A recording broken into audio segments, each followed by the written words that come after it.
बिहार के लोगों को बड़ी सौगात मिलने जा रही है। राज्य को 2 नई अमृत भारत एक्सप्रेस ट्रेनों की सौगात मिलने जा रही है। केंद्र सरकार की महत्वाकांक्षी योजना के तहत इन आधुनिक, तेज और सुविधाजनक ट्रेनों के संचालन को लेकर अंतिम दौर की तैयारियां जोरों पर है, लेकिन अंदर खाने की फाइलों में अभी भी कुछ पेच फंसे हैं। रेलवे और आईआरसीटीसी की संयुक्त बैठकें लगातार चल रही हैं। रूट तय करने से लेकर खाने का स्वाद चखने तक की गोपनीय रिपोर्ट तैयार की जा रही है। असल संकट मुजफ्फरपुर के वाशिंग पिट को लेकर है, जो अभी तक पूरी तरह से इलेक्ट्रिफाइड नहीं हो सका है। पुल पुश तकनीक से चलने वाली अमृत भारत एक्सप्रेस के लिए यह अनिवार्य है। पिट को मॉडिफाई जरूर कर दिया गया, लेकिन बिजली का तार जुड़ना बाकी है। यही वजह है कि ट्रेनों के परिचालन में देर हो रही है।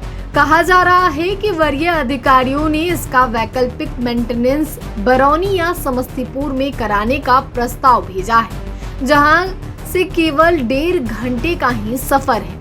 हालांकि रेलवे अब तक इस मामले पर कोई आधिकारिक बयान देने से बच रहा है।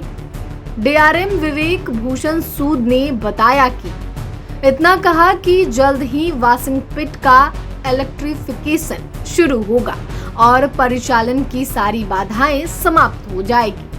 पूर्व मध्य रेलवे को पहले ही मुजफ्फरपुर हावड़ा और मुजफ्फरपुर न्यू जलपाईगुड़ी के बीच 2 अमृत भारत एक्सप्रेस के संचालन का प्रस्ताव मिल चुका है। अभी राज्य में सिर्फ 2 अमृत भारत ट्रेनें चल रही हैं, सहरसा एलटीटी और दरभंगा अयोध्या आनंद विहार। लेकिन अब तीसरी और चौथी ट्रेन को लेकर भी पूरी स्क्रिप्ट तैयार है, बस अंतिम मंजूरी बाकी है। रेल मंडल के सूत्रों की माने तो अगस्त के अंत तक सितंबर की शुरुआत तक नई ट्रेनों की घोषणा हो सकती है। अमृत भारत एक्सप्रेस में जनरल और स्लीपर क्लास के कोच होंगे, एसी कोच की सुविधा नहीं होगी। हालांकि सुविधाएं वंदे भारत एक्सप्रेस की तरह ही आधुनिक होंगी। स्लीपर कोच का किराया सामान्य ट्रेनों से लगभग 15 से 17% अधिक होगा।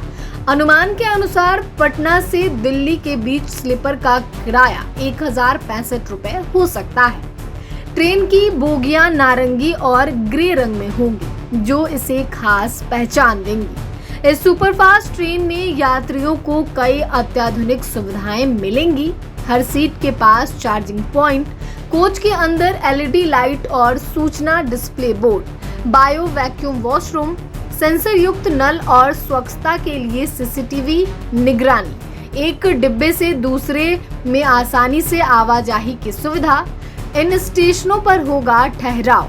पटना से दिल्ली के बीच यह ट्रेन आरा, बक्सर, डीडीयू, मिर्जापुर, प्रयागराज, कानपुर सेंट्रल, इटावा समेत लगभग 12 प्रमुख स्टेशनों पर रुकेंगी। इससे न सिर्फ बिहार और पूर्वी उत्तर प्रदेश के यात्रियों को फायदा होगा, बल्कि प्रयागराज, कानपुर जैसे औद्योगिक क्षेत्रों तक पहुंच भी आसान होगी। अमृत भारत एक्सप्रेस तेज, सुरक्षित और हाईटेक सुविधाओं से युक्त वह ट्रेन होगी जो साधारण यात्रियों को भी प्रीमियम अनुभव देगी, वो भी वाजिब किराया पर।